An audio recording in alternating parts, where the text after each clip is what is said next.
Hey, creepy people. This is P&W, Haunts and Homicides. I'm Caitlin. And I'm Cassie. Together, we explore stories of the paranormal and true crime throughout the Pacific Northwest. For each episode, we do a tarot reading to help us gain some insight on the topic as we share the facts of the case and our interpretations. You can find our episodes featuring true stories from infamous cases such as the misdeeds of Boeing, as well as lesser-known true crime cases like the murders in Tunnel 13. As well as our spooky stories from Pike Place and Ravens Manor on Apple Podcasts, Spotify, and anywhere else you'd like to listen. Have a creepy-ass day.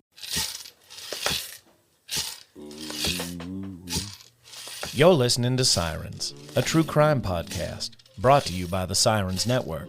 This podcast contains explicit content, so listener discretion is advised. The opinions expressed on this podcast are solely the views of the hosts and do not reflect the views of affiliates, associates, or sponsors of this podcast. This is Sirens, a true crime podcast.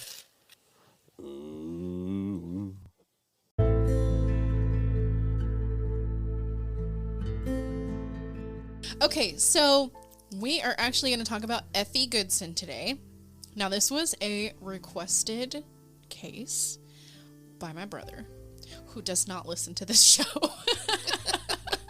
He is in no way into true crime. He'd be a lot cooler if he did. I'm just going to tell you a little quick story. I was talking to my mother on the phone, and I was telling her this was when I was getting, like, season 4 fleshed out. It's like, what cases should we do in season 4?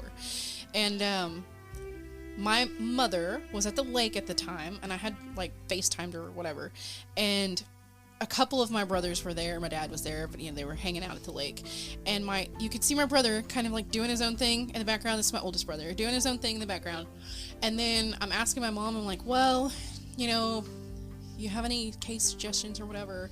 And he just pops in out of nowhere. Well, he lives in Holdenville. He just pops in and he's like, listen, you need to cover Effie Goodson. And I was like, where did you even come from? You just popped in out of nowhere. He was like, it is crazy. You have no idea. You need to look into it. Just do that one. I'm requesting that one of you. And I was like, you're not even going to listen to it. But you know what? I'm going to do it. And I'm going to do the best I can on it. You always do. So then, after we found Gary, I was like, listen, I overdid myself, because I not only am going to talk about this case, but I'm also going to bring in the guy who worked this case. So, there you go. There's my I overdo it attitude. So, brother, this one's for you. Even though you're probably never going to hear it. Your wife's probably going to listen to this episode. You're probably not, but that's okay. You can do your own thing. Anyway, so we're going to talk about Effie Goodson today. I am Raven Rollins, and I'm here with Mandy. Hello. And we have a special guest today. I am going to let him introduce himself and tell us a little bit about himself. Hello. Hi. Hi. All right. My name is Gary Perkinson, and I was involved in law enforcement for 27 years. I retired at the rank of Assistant Special Agent in Charge with the Oklahoma State Bureau of Investigation over the Special Investigations Unit. And you were also a Ada, Oklahoma detective, right? Homicide? I was. So I worked, I started my career out in 1990 at Pauls Valley as a patrolman, and ended up coming to Ada in 1992 as a patrolman. And then in 1995, I was promoted to the rank of detective. And at that point, I worked everything from homicides to forgeries to drug cases, anything that came down the pike. And I just remember going through, like, when I'm doing research for these cases, going, Gary Perkinson, who is this Gary Perkinson that's always in my newspaper feeds or whatever? So we have you. I am here. You're here. He's awesome. In Oklahoma, at least, you don't see the FBI getting involved a lot because we have the OSBI, because they have so many resources. And didn't you did some training at Quantico as well, though, didn't you? I did. I went through the 264th session of the FBI National Academy. That's awesome. Wow. Yeah, it was an honor. It really was. They say only 1% of American law enforcement officers get to attend. Really? Yeah, that's pretty awesome. That's really cool. very honored to get to go to that. That's really, really cool. That says a lot about you, too. Yeah, it does. Thank you. Yeah. I really enjoyed it there. Okay, so we are going to start with, now, I usually like to put a lot in here about the victims. I did not find just a whole lot about this victim. I have spoken to some of the family on both sides of this.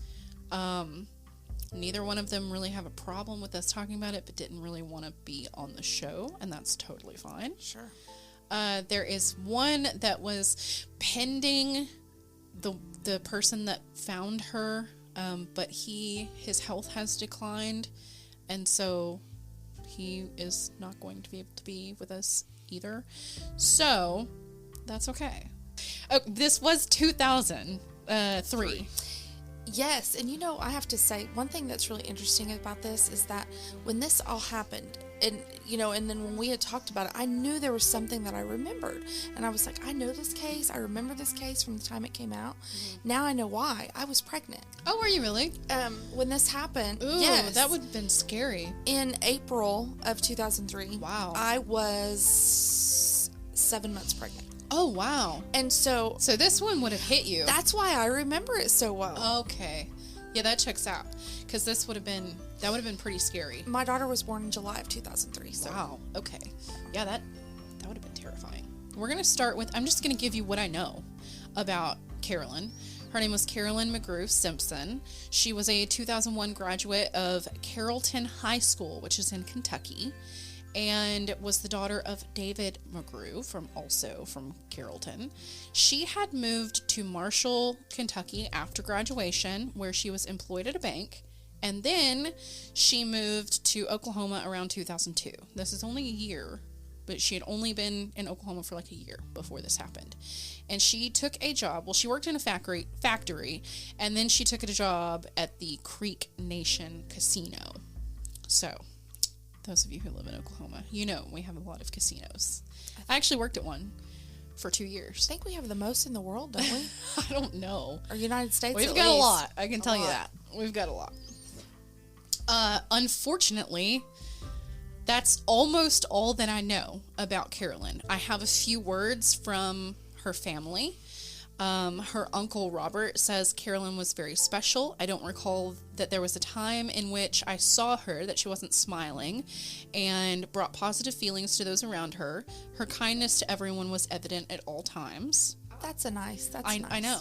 We're going to tell you. It was a really, really horrible case. So, what I know about Effie was that someone had said, now I don't know, again, conjecture, whatever, but someone had said that she came from a really dysfunctional family that was full of abuse of all kinds, that literally since she was a small child, her life was just about survival and kind of getting through. I don't know if that's true. That was actually said by an attorney, a Norman attorney named Brent Clark, who is apparently also planning to write a book on this case. I read that. Have you talked to a Brent Clark? No. And do we know if the book's been... I have no idea. I looked and I couldn't find it. Well, because this quote was given in 2003 or 2004. I haven't heard anything about it since. I looked to see if the book had been written, and I didn't see anything that had been published. So. There was a book that I just ordered that had something about Effie in it. It wasn't this guy. It's called Murder in the Heartland by M. William Phelps. And I think that this book actually talks about several different kinds of murders that happened of this type. I think the whole book is about just this type of crime. Okay. And I didn't get to read all of it. Like I just said, I ordered it. But I did see an excerpt where they had talked about this case. I don't know how detailed it is. The other things that we know about Effie is that there are reports that she was claiming that she was pregnant for up to a little over a year before this incident happened. Some reports say that she was claiming she was pregnant in January of 2002. Some reports say that she was claiming she was pregnant in spring of 2002. It kind of varies, but for the most part, she was quote-unquote pregnant for all of 2002. And I mean, like, so convincing so that her husband thought she was pregnant. They had thrown her a baby shower. She had baby items around her home, and she was definitely planning on having a child. Carolyn, on the other hand, so Effie was 37 at the time. She was almost 40 at this time. And then Carolyn was 21. She was very young. And her husband, Alan, were actually pregnant. They were pregnant, and when all of this happened, she was about 6 months pregnant. They had literally just got it, the sex confirmed, like the week prior, that they were going to be having a little girl. So that's heartbreaking. I had read that somewhere that Effie had told everybody she was having a little boy. Is that? I heard that as well. I saw that in some things as well. I didn't know how accurate that was. I don't know if that's a thing she actually said or not. Yeah. That's just, they said, he said, she said. But it's just a boy and a girl, Yeah. December 22nd, 2003. December, the end of 2003.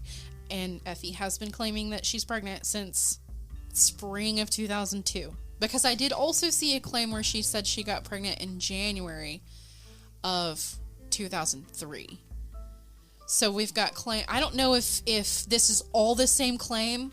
Like, what I feel like these claims are is that she said she was pregnant, and then she would say she'd have a miscarriage or something like that. Because I saw April of 2003. I can't see her, like, convincing people that she's pregnant for 2 years straight. Unless she's telling people that, maybe she's losing. Well, and there's really no way to know for sure. It's just speculation. Yeah, it really is. It really is. Okay, so Carolyn worked at this tribal casino in Okemah. Effie was a patron there. Just go in and things you do in a casino. That's what she did in the casino. I'm not going to speculate on what she did in the casino, but I know that she was in the casino, okay?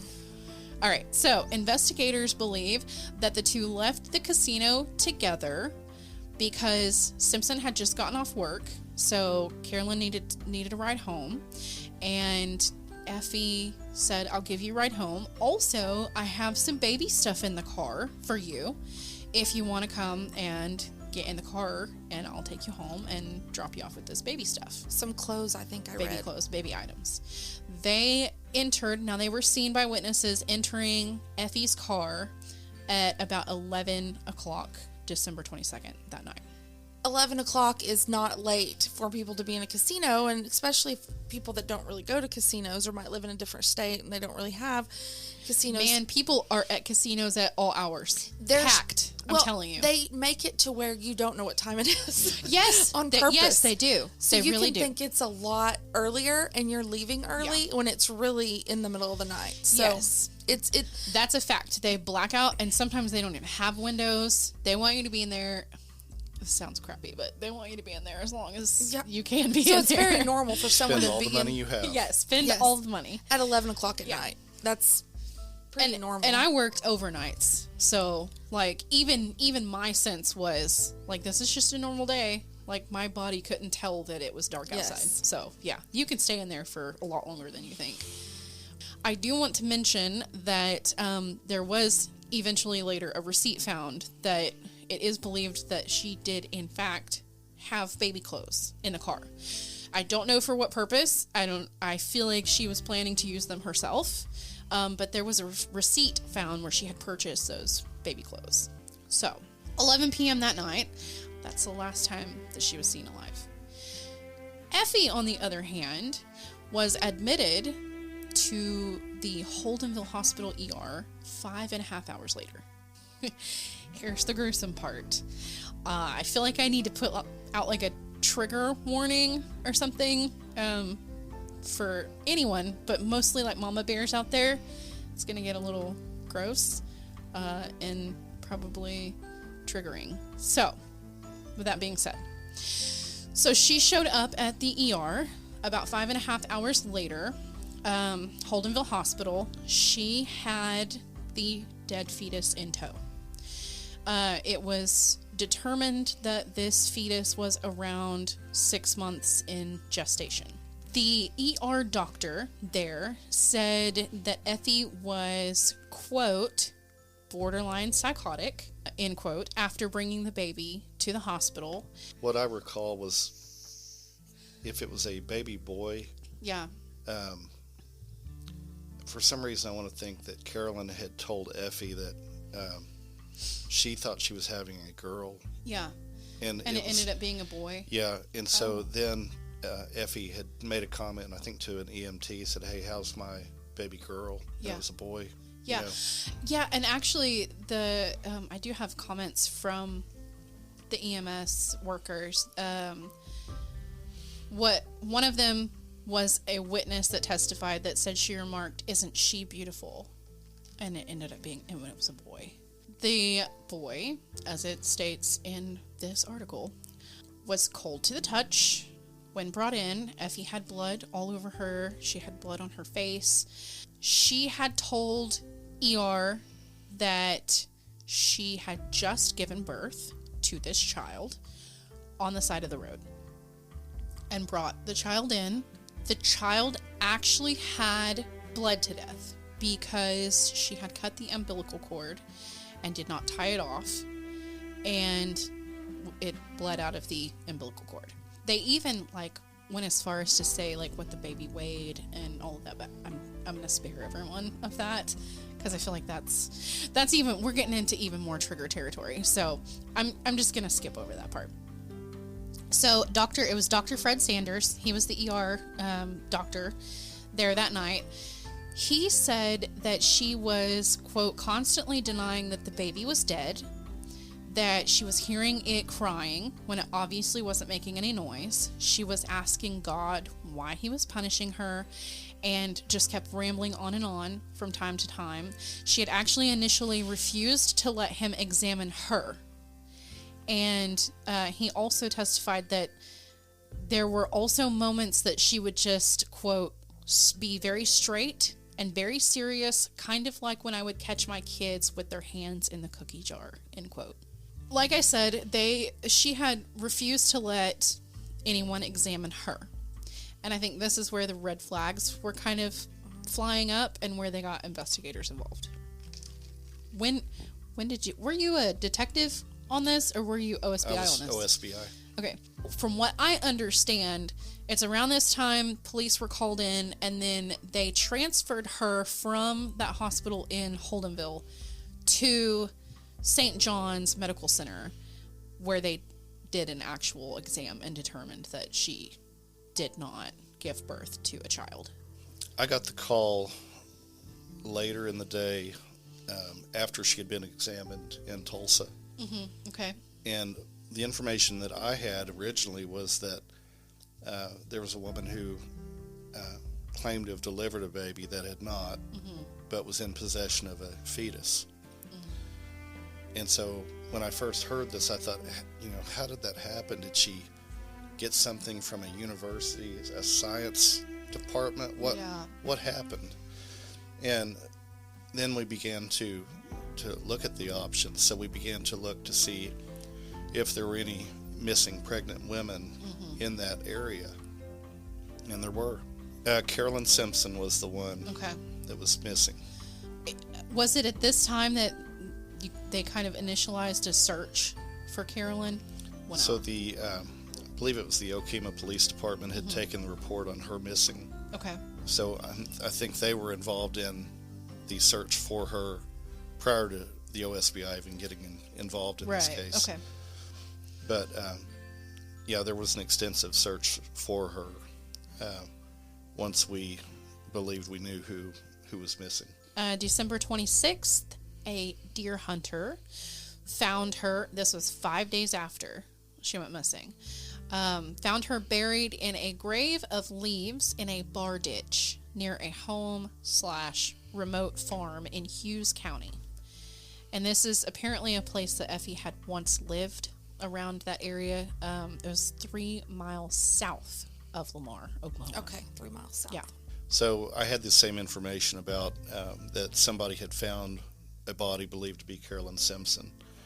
And so immediately I went to that location, and we found a body that we believed was Carolyn's.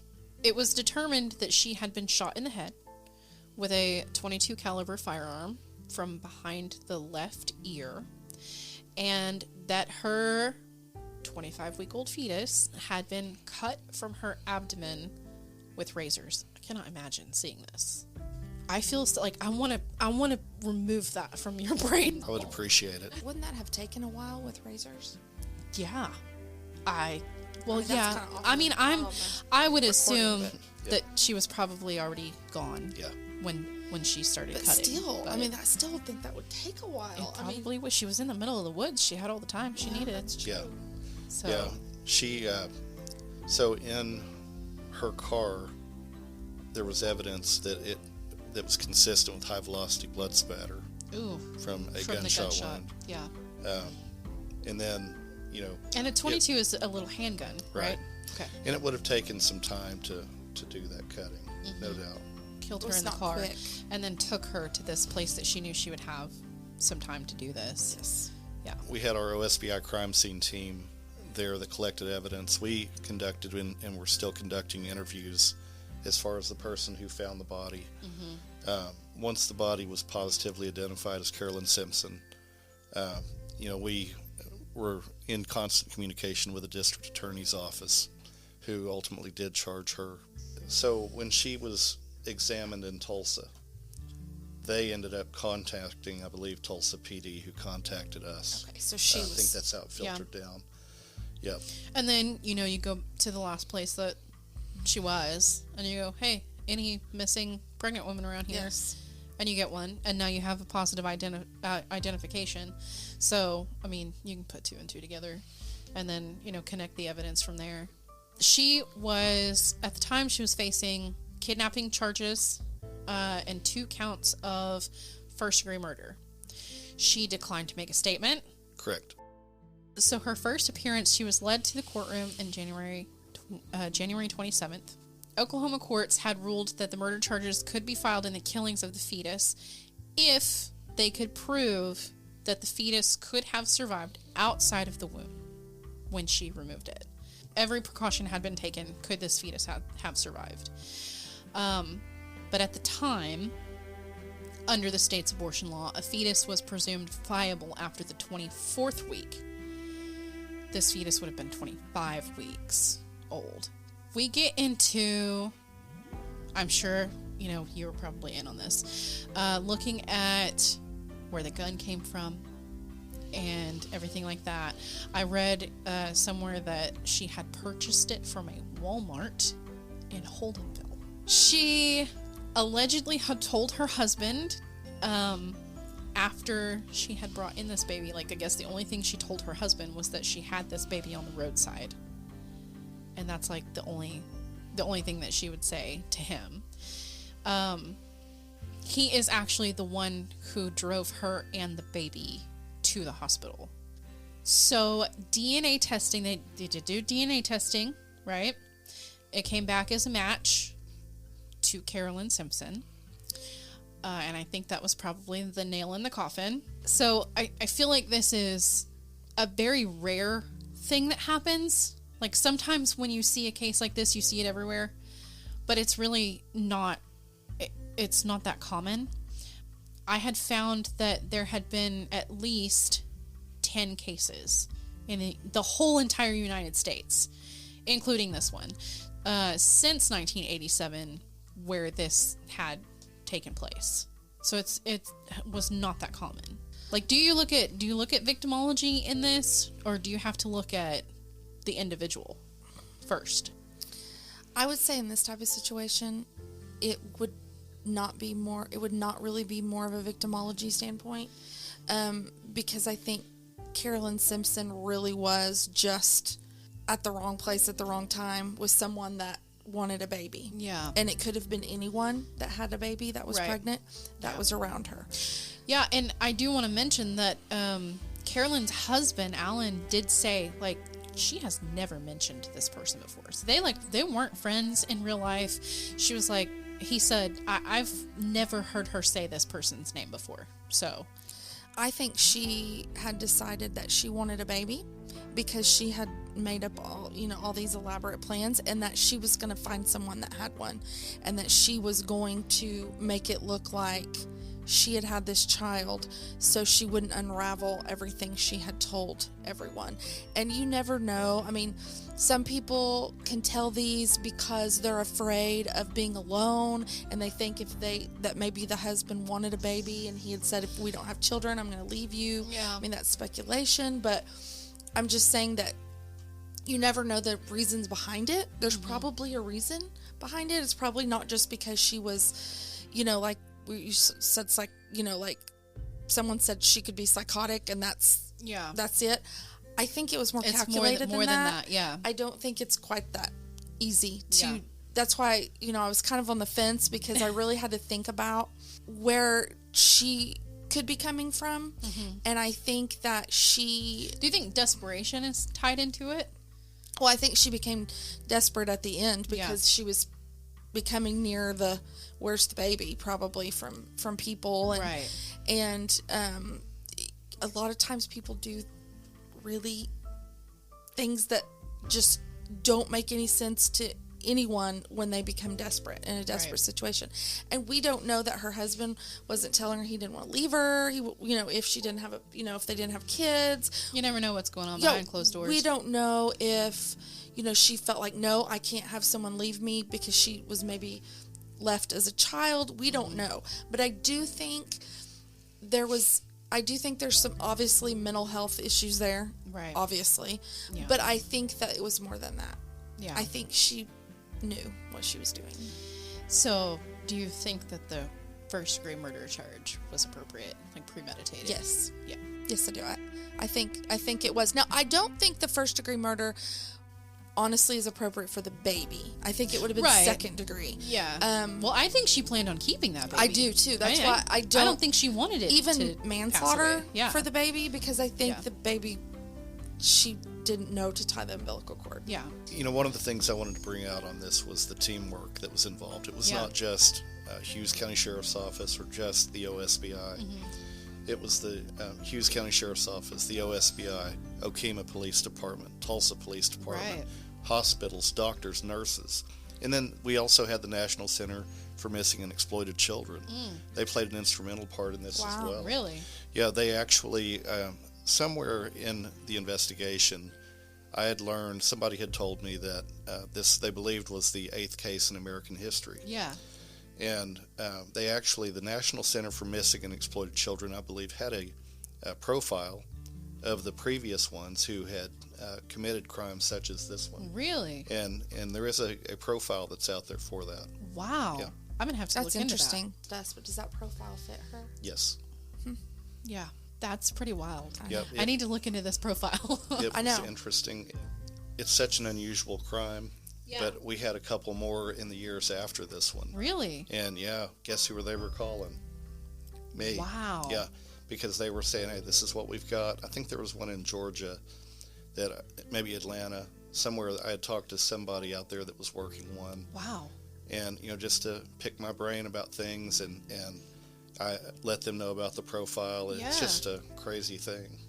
I love hearing that. I love hearing when agencies work together like that, because you hear in so many, especially if you're true crime aficionado, you've heard so many cases where agencies don't want to work together, or even go back to, let's just take it back to California, when we had all these serial killers running around, and simply the counties didn't want to work together.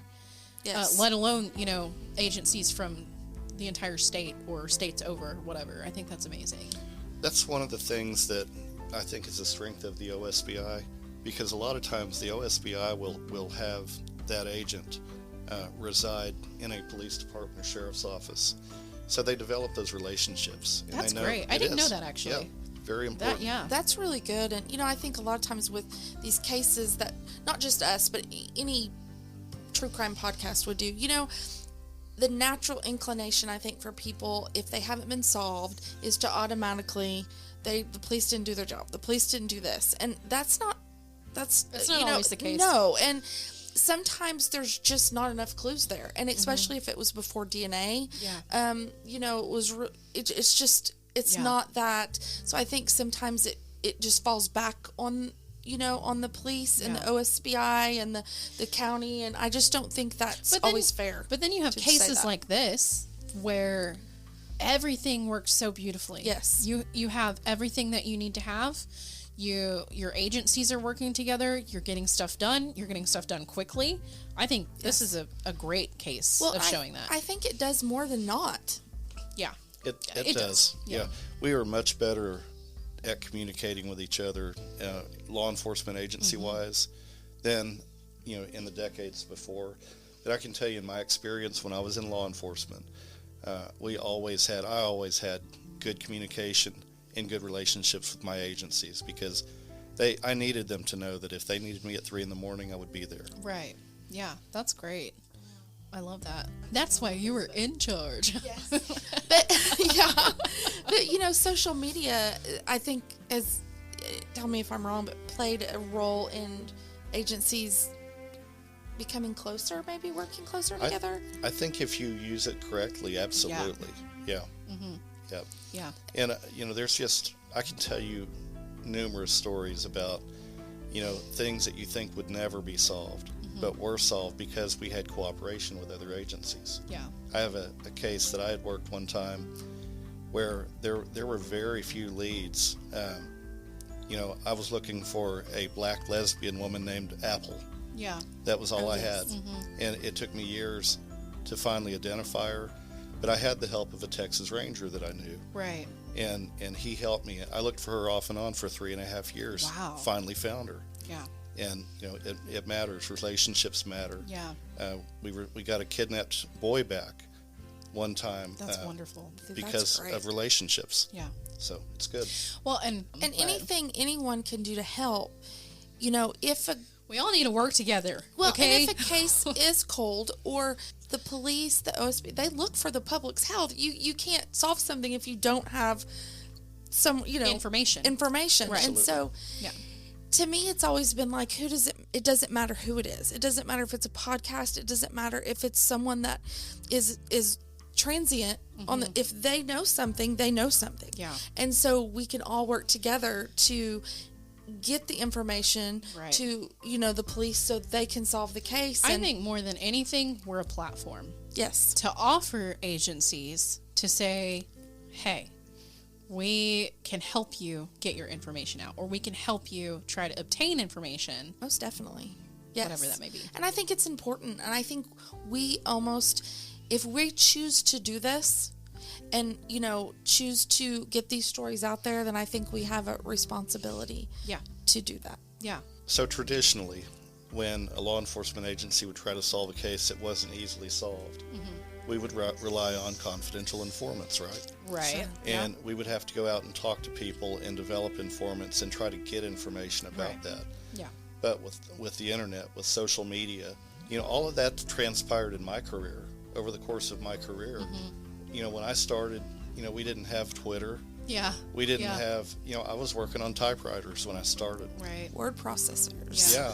And so, with the internet, with social media, with podcast platforms, that's another avenue that would be a good opportunity for law enforcement agencies to highlight cold cases and get that out there for people they otherwise wouldn't reach. Absolutely. I think so too. I don't know.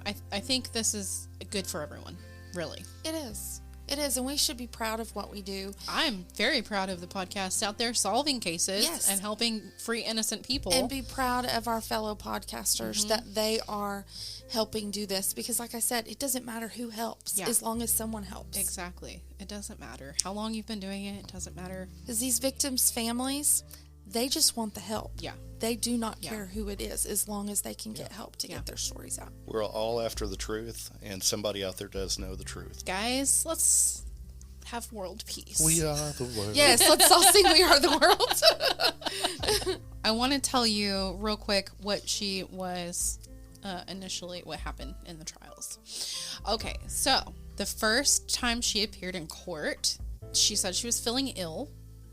When the judge read the charges against her, she was actually like leaning forward and like spitting in like waste cans. They had to help her walk in, I read. Yeah, and they said that she was going through withdrawal because she hadn't had her medication.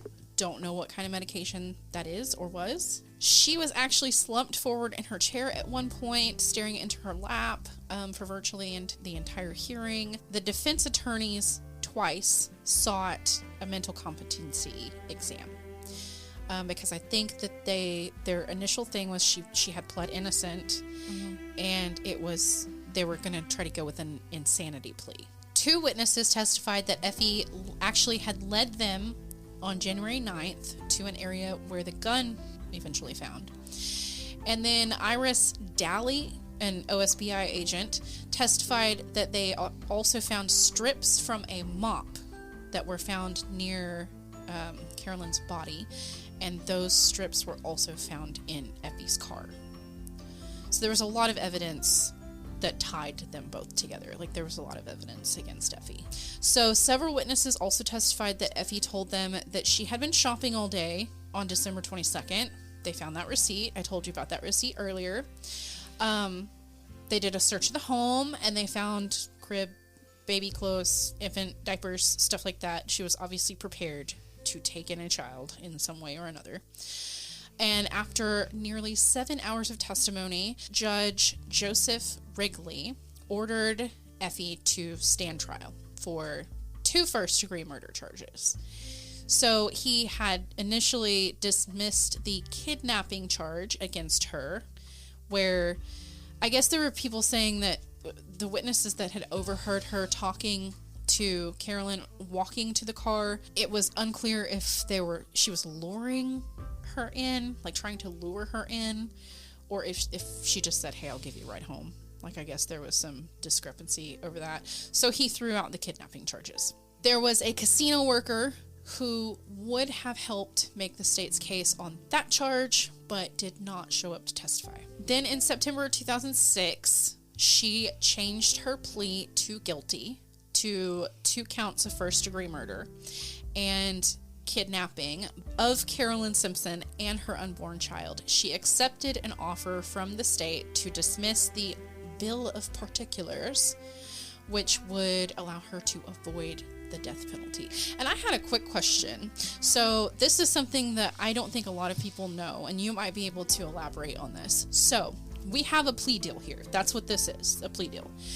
I think that a lot of people don't understand how plea deals work.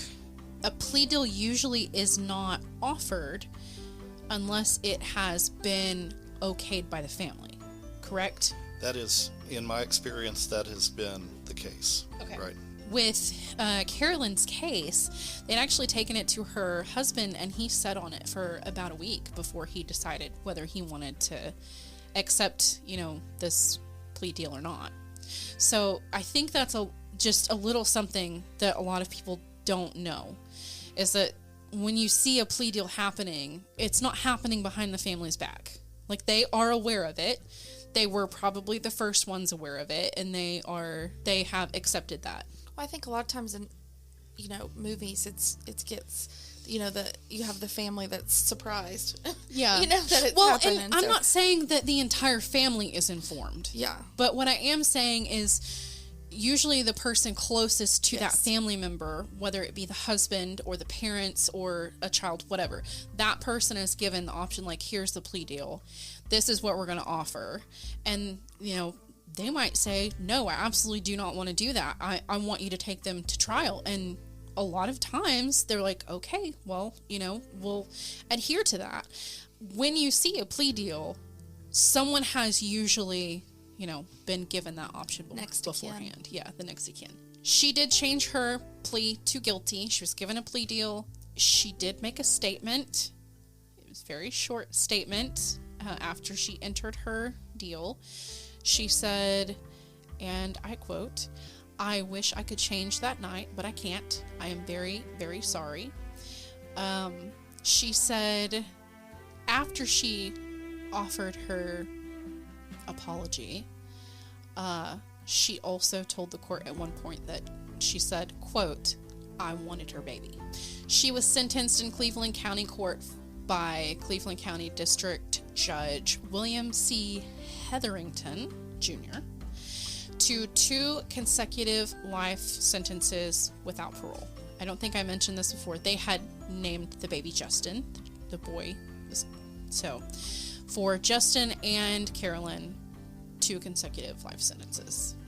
Why was it out of Cleveland County? Because it all happened in Hughes County. According to Simpson's aunt, Kathy Kine, she contacted Linda Evans, the assistant district attorney, seeking a change of venue because of the numerous problems in bringing the trial to court in Hughes County. But I don't know what problems those are. And I think I read 2 judges pulled out or something. I don't know. I think I read somewhere. I'm not sure. But I want to say I read 2 judges had pulled out of doing that case. That's a possibility. Maybe why. I do think that I saw somewhere where one of those judges had a history with Effie. Oh. Like she had tried her or something along those lines where they recused themselves. But so I never did have an opportunity to talk to her, but I wish I had. Yeah. And then by the time that she got to Tulsa, she wasn't saying anything. So and from what I understood, she didn't say anything to anybody the whole time. I'll tell you something interesting on a side note about when to combat an insanity defense. Mm-hmm. One of the things I used to do is I would interview somebody, and whenever they would confess, I would let them confess, and at the end of it, I would say, do you know what the difference between right and wrong? Right. And they'd say, yeah, I know. Are you sorry for what you did? Yep. Consciousness of guilt. Yeah. So things like that will help combat an insanity defense. Because they wouldn't know that. Are we getting a master class right now? Well, that is philosophy, critical thinking 101. Yeah. If it's right and wrong. Okay, apparently I'm the one getting the master class. What are the consequences going to be? Is it right or wrong? Or what were the ethics behind the decision? Right. And generally after somebody has confessed, a lot of times they are remorseful. Mm-hmm. And that is the opportunity to ask them that. Right. A lot going on in this case, but a really good work, though. Great work done in this case. You did do your research, though. That was evident because, like the baby shower. Yeah. As I recall, I did some interviews where people said that she had claimed she had been pregnant for the last 12 months. Yeah. And that there was a baby shower held. Yes. And people looked at it as kind of a joke. They didn't take her really seriously about it. Yeah. After 9 months had passed. Right. They thought, well, that's Effie. She's just being silly and crazy like that. See that?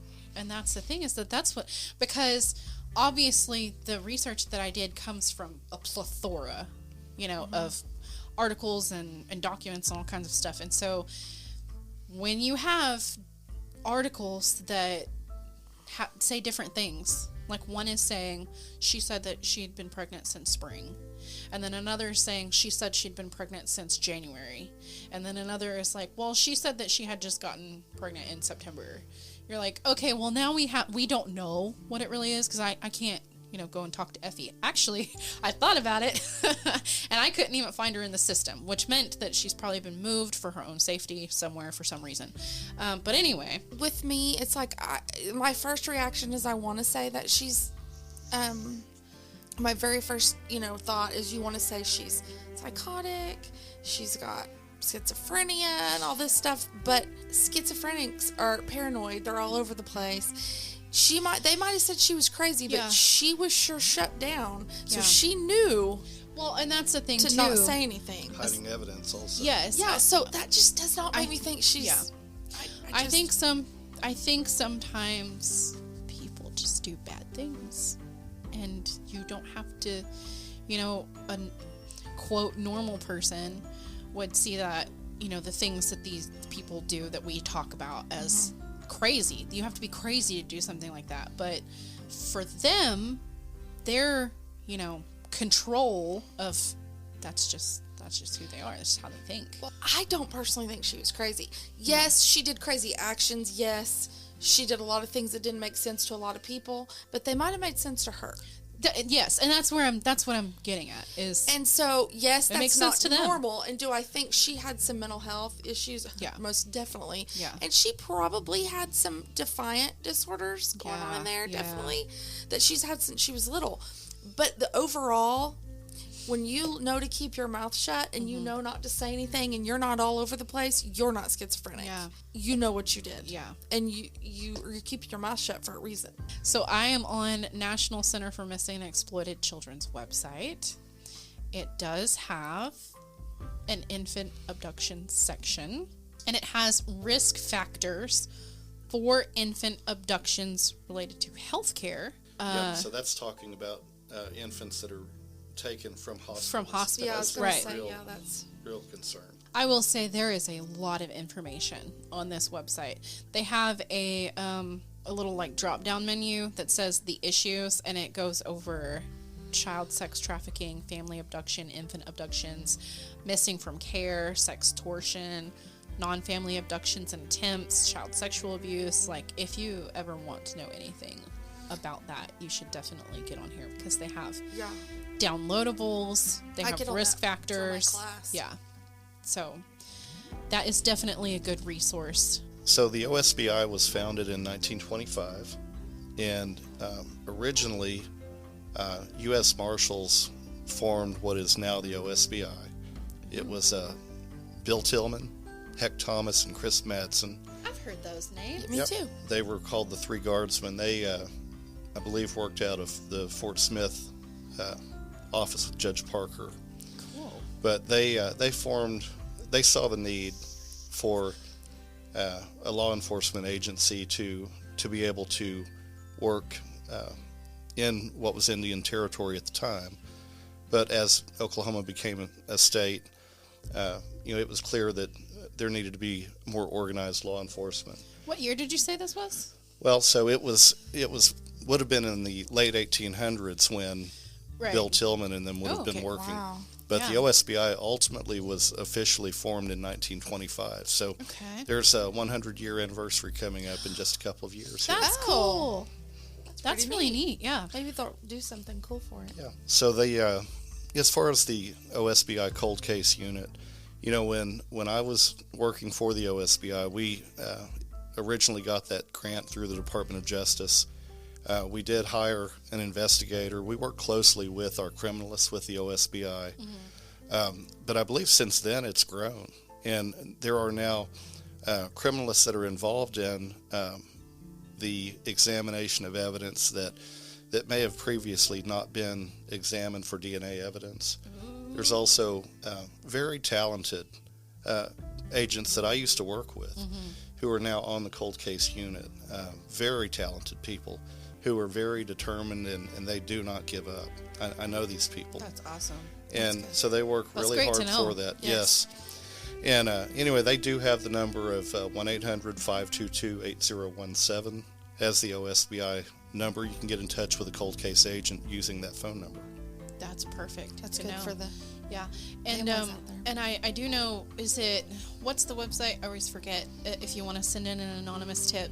tips@osbi.ok.gov. That is the phone number for the OSBI, and you can get in touch with a cold case agent using that number. You can also use tips@osbi.ok.gov to send in a tip if you have any information on a cold case or any other investigation that you think the cold case unit would want to know. So the playing cards, as I understand it, those are playing cards that are now in different prisons in Oklahoma. Okay. Which is a phenomenal idea. This is not a new idea, but it is something that the OSBI has had around now for a few years. I love the idea of it because it does generally give a kind of a basic description of a case that is open. It does give the 1-800-522-8017 number, and it's in prisons where typically you have a lot of people. Actually playing cards? Yes. Wow. Yep. I want one of those. Me I need too. to make a collection. Where do you actually get those? Do you have to be in prison to get one? I would hope not. Okay. I think we I was could about to contact say. the OSBI and get a deck. I would love to have yes. a deck. Oh my gosh. use that for my class. Yeah, So I know students. Florida had used those years before the OSBI did. I thought it was a great idea. And yeah, the idea behind that is, obviously with homicides, it's typically where somebody didn't just kill somebody and that's it. Yeah. They have people that they've confessed to or talked to in prison, and word gets out, right? Oh, yeah. So if you have any information, you see something like that, you'd be like, hey, Eddie told me about that 2 years ago. I remember this case. Yeah. Yeah. That could great. be pivotal. That's a really great idea. That's a great idea, yeah. I know you can go on and view them on the OSBI website. The biggest thing that we want to know is, well, at least the biggest thing that I want to know, we hear a lot of things about the OSBI working these cases. They're doing stuff. And here's the thing. Now you can correct me if I'm wrong, but from what I understand, the OSBI doesn't just come in. They don't just show up and they're not like, I'm taking over this case. It's like a thing where that department has to request the assistance, right? That is correct, Okay. yes.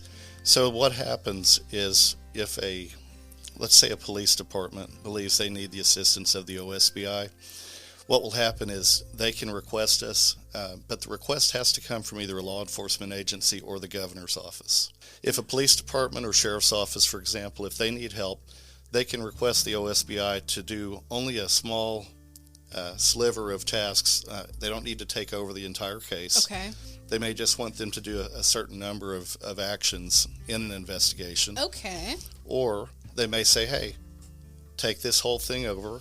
Or they might say, hey, take it over, but work with our deputies, make them go with you and have them make sure that they're right along as you're leading the investigation. So there are always stipulations on what you can and can't do, depending on what case you're covering. It depends on the case, and a lot of times, in Oklahoma, the OSBI has a good working relationship with local and other state law enforcement officers.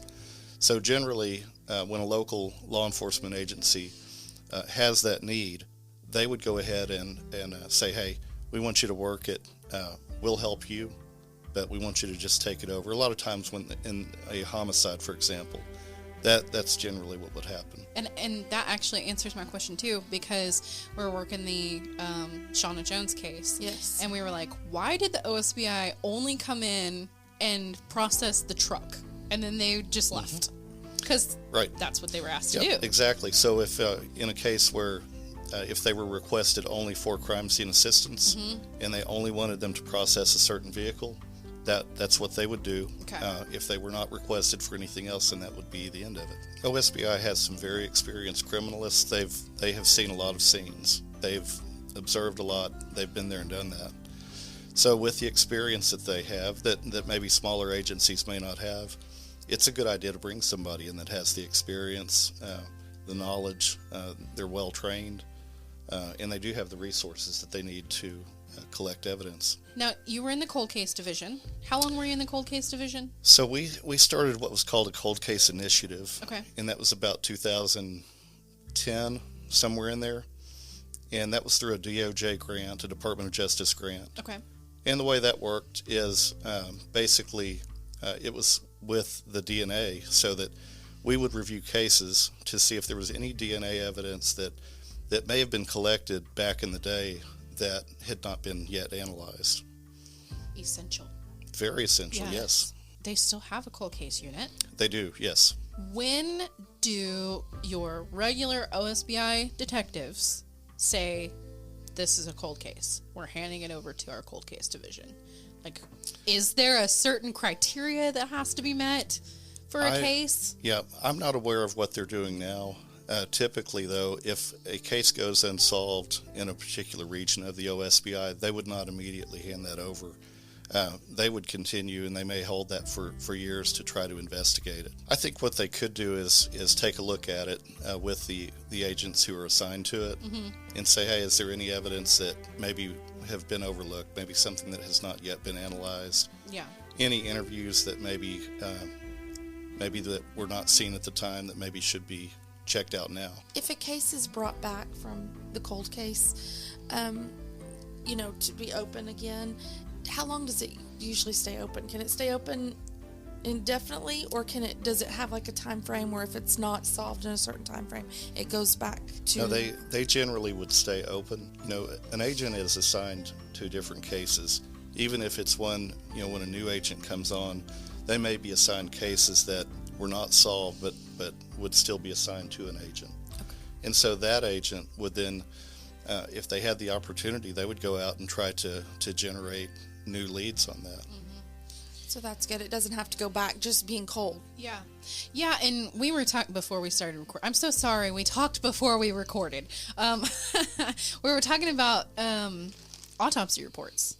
And we were talking that, in order to investigate it as a homicide, the autopsy has to state homicide.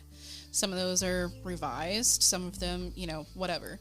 But I think, so the question is, if it's cold and it is not marked as a homicide, what then? If new information came about that might indicate that it was in fact a homicide, then I would expect that the OSBI would probably go back to the medical examiner's office and provide that new information to them. Okay. To see if that has any bearing on the autopsy report. Is it as easy as just getting a confession, or do you have to have some physical evidence to link it to go with it? That was actually my question. That was what I was thinking to ask. I cut in before you. I think to best answer that, I think that you really would need either new information in the way of interviews where confessions were obtained that matches the evidence, right? And then if there was new evidence that was found, physical evidence that was also found that previously had been undetected, that would make a difference also, I believe. Is there ever any pushback from the medical examiners that did not do the initial autopsy to amend? Is there any problems with that? I haven't personally experienced any pushback from the medical examiner's office. When I was with the OSBI, we had a great working relationship with them. If new information came about, they would absolutely take a look at that, any new evidence that came about.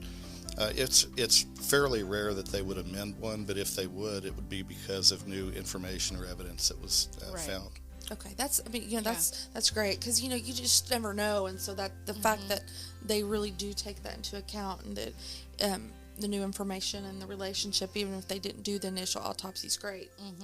Most of the time when you have the OSBI involved, you're seeing a lot of solves.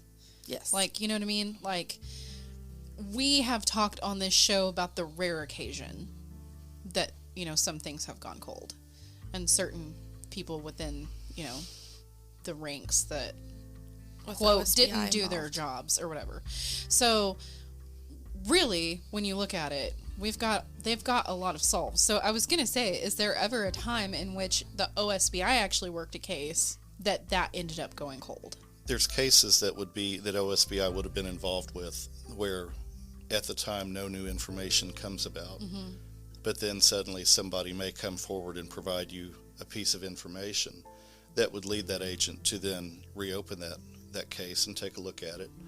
Judy Hansen's case, for example, would be one of those where you get new information and you begin to investigate that lead and follow the evidence and see where it takes you. Yep. Yeah. So if you have Ada and you have different towns that have had some more crimes that are not more crimes maybe than others, but more crimes that have become famous, such as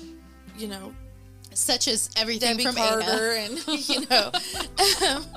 and and so does that make a difference on their resources? Do they get more resources when or does it just kind of stay the same, if that makes sense? So it really depends on prioritizing city council, that's what I mean. For each city. If the city is the one who would be responsible for how much money a police department would get, right. So how many resources they get. Okay. But any of those, whether it's small or large, could call the OSBI for resources. If they need crime scene assistance, they could call and have the entire OSBI resources at their fingertips. So, who was it that you said makes the decision to call in the OSBI? If let's say you're a detective, is it like your call where you're like, okay, I think I need the OSBI, and then you kind of call that in, okay, let's get the OSBI in here? Right. A lot of times that may filter up through a chief or sheriff. Yeah. But we've had patrolmen who have called. We've had other detectives who have called. Okay, that's good to know. And they probably run that up their chain. But if somebody calls, whether it's a sergeant who's on patrol or a detective or sheriff, will come. The OSBI would come. Okay. Well, that's great to know that it's not just one person, like the really high up person. That's all the person that, you know what I mean? And that it can be that anyone can pretty reach much out call to it them in. and get help. That's great. That's the important thing about the OSBI. And in my experience, when I worked for the OSBI, it was the relationships that I developed over the years in working with them, whether it's a sheriff's office or a police department. Any of those sheriff's offices or patrolmen, anybody from a police department, the relationships matter, and they know that whenever they have a need for something that might be more than they have resources for, they could call the OSBI, and we would send somebody at that time to come help them.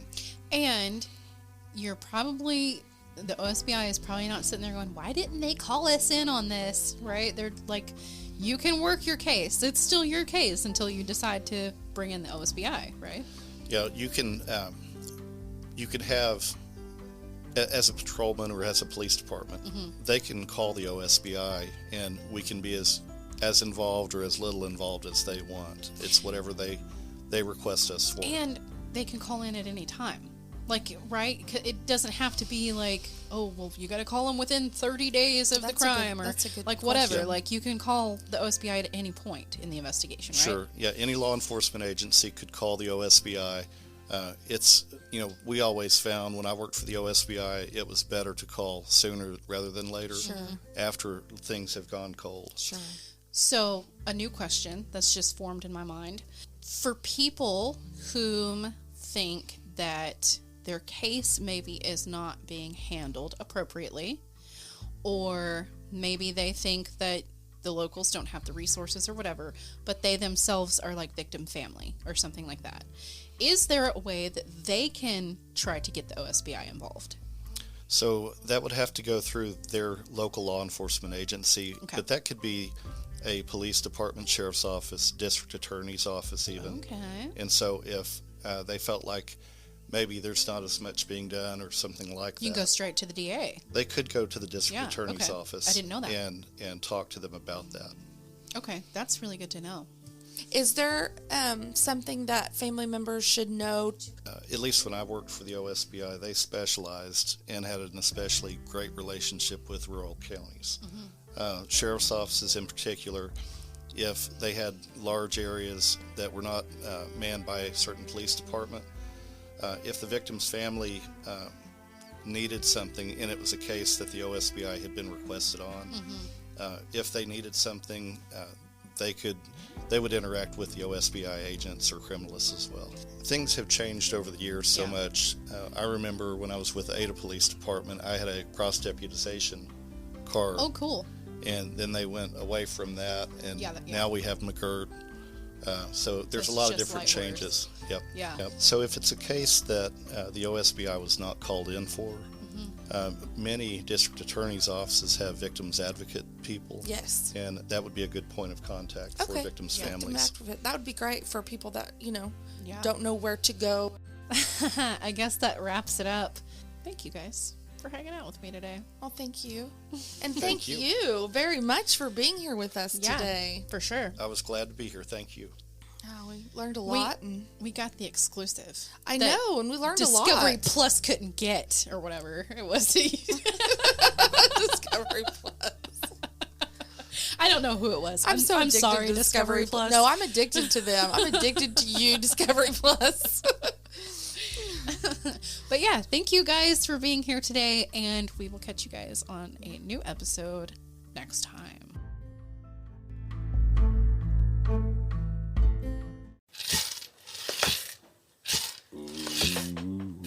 You've reached the end of our episode. All suspects are innocent until proven guilty in a court of law. Join Raven next time on the Sirens Podcast.